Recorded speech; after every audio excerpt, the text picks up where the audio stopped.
A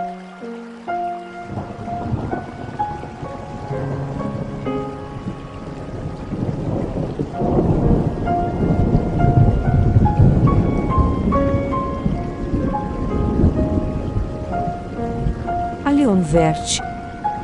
Quando ele era pequenino. Certa vez, quando tinha 6 anos, viu no livro sobre a Floresta Virgem, Histórias Vividas, uma imponente gravura. Representava ela uma jiboia que engolia uma fera. Eis a cópia do desenho. Dizia o livro: as jiboias engolem, sem mastigar, a presa inteira. Em seguida, não podem mover-se e dormem os 6 meses da digestão.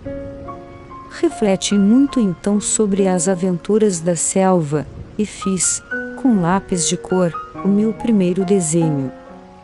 Mostrei minha obra-prima às pessoas grandes e perguntei se o meu desenho lhes fazia medo. Responderam-me: por que é que um chapéu faria medo? Meu desenho não representava um chapéu. Representava uma jiboia digerindo um elefante. Desenhei então o interior da jiboia, a fim de que as pessoas grandes pudessem compreender. Elas têm sempre necessidade de explicações. As pessoas grandes aconselharam-me deixar de lado os desenhos de jiboias abertas ou fechadas, e dedicar-me de preferência à geografia, à história, ao cálculo, à gramática. Foi assim que abandonei, aos 6 anos, uma esplêndida carreira de pintor. Eu fora desencorajado pelo insucesso do meu desenho. As pessoas grandes não compreendem nada sozinhas, e é cansativo, para as crianças, estar toda hora explicando.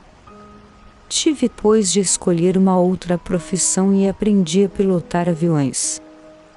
Voei, por assim dizer, por todo o mundo. E a geografia, é claro, me serviu muito.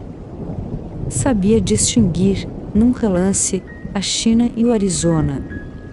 É muito útil, quando se está perdido na noite. Tive assim, no correr da vida, muitos contatos com muita gente séria. Vivi muito no meio das pessoas grandes. Vi-as muito de perto. Isso não melhorou, de modo algum, a minha antiga opinião. Quando encontrava uma que me parecia um pouco lúcida, fazia com ela a experiência do meu desenho número 1, que sempre conservei comigo. Eu queria saber se ela era verdadeiramente compreensiva. Mas respondia sempre: é um chapéu. Então eu não lhe falava nem de jiboias, nem de florestas virgens, nem de estrelas. Punha-me ao seu alcance. Falava-lhe de bride, de golfe, de política, de gravatas. E a pessoa grande ficava encantada de conhecer um homem tão razoável. Vivi, portanto, só, sem amigo com quem pudesse realmente conversar, até o dia, cerca de 6 anos atrás, em que tive uma pane no deserto do Saara. Alguma coisa se quebrara no motor. E como não tinha comigo mecânico ou passageiro, preparei-me para empreender sozinho o difícil conserto. Era, para mim, questão de vida ou de morte. Só dava para 8 dias a água que eu tinha. Na primeira noite adormeci, pois, sobre a areia, a milhas e milhas de qualquer terra habitada.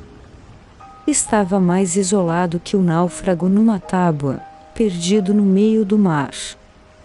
Imaginem então a minha surpresa, quando, ao despertar do dia, uma vozinha estranha me acordou.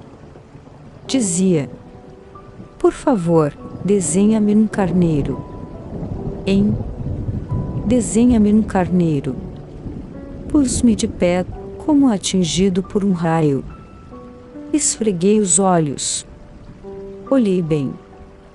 E vi um pedacinho de gente inteiramente extraordinário, que me considerava com gravidade. Eis o melhor retrato que, mais tarde, consegui fazer dele. Meu desenho é, seguramente, muito menos sedutor que o modelo. Não tenho culpa. Fora desencorajado, aos 6 anos, da minha carreira de pintor, e só aprendera a desenhar jiboias abertas e fechadas. Olhava, pois, essa aparição com olhos redondos de espanto. Não esqueçam que eu me achava a 1000 milhas de qualquer terra habitada. Ora, o meu homenzinho não me parecia nem perdido, nem morto de fadiga, nem morto de fome, de sede ou de medo. Não tinha absolutamente a aparência de uma criança perdida no deserto, a 1000 milhas da região habitada. Quando pude enfim articular palavra, perguntei-lhe: "Mas, que fezes aqui?"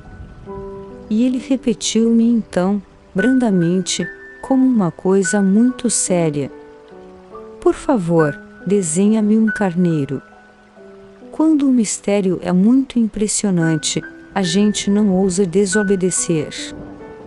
Por mais absurdo que aquilo me parecesse, a 1000 milhas de todos os lugares habitados e em perigo de morte, tirei do bolso uma folha de papel e uma caneta. Mas lembrei-me então que eu havia estudado de preferência geografia, história, cálculo e gramática, e disse ao garoto, com um pouco de mau humor, que eu não sabia desenhar. Respondeu-me: "Não tem importância. Desenha-me um carneiro." Como jamais houvesse desenhado um carneiro, faz para ele um dos 2 únicos desenhos que sabia: o da jiboia fechada. E fiquei estupefato de ouvir o garoto replicar: "Não. Não. Eu não quero um elefante numa jiboia. A jiboia é perigosa e o elefante toma muito espaço. Tudo é pequeno onde eu moro. Preciso é de um carneiro. Desenha-me um carneiro." Então eu desenhei. Olhou atentamente e disse: "Não. Esse já está muito doente. Desenha outro." Desenhei de novo. Meu amigo sorriu com indulgência: "Bem vês que isto não é um carneiro. É um bode. Olha os chifres." Fiz mais uma vez o desenho. Mas ele foi recusado como os precedentes: "Este aí é muito velho. Quero um carneiro que viva muito." Então, perdendo a paciência, como tinha pressa de desmontar o motor, rabisquei o desenho ao lado. E arrisquei: "Esta é a caixa. O carneiro está dentro." Mas fiquei surpreso de ver iluminar-se a face do meu pequeno juiz. Era assim mesmo que eu queria. Será preciso muito capim para esse carneiro. Por quê? Porque é muito pequeno onde eu moro, qualquer coisa chega. Eu te dei um carneirinho de nada. Inclinou a cabeça sobre o desenho: "Não é tão pequeno assim. Olha." Adormeceu. E foi desse modo que eu travei conhecimento, um dia, com o Pequeno Príncipe. Levei muito tempo para compreender de onde viera. O príncipezinho, que me fazia milhares de perguntas, não parecia sequer escutar as minhas. Palavras pronunciadas ao acaso e que foram, pouco a pouco, revelando tudo. Assim, quando viu pela primeira vez meu avião: "Não vou desenhá-lo aqui, é muito complicado para mim", perguntou-me bruscamente: "Que coisa é aquela?" "Não, é uma coisa. Aquilo voa. É um avião. O meu avião." Eu estava orgulhoso de lhe comunicar que eu voava. Então ele exclamou: "Como?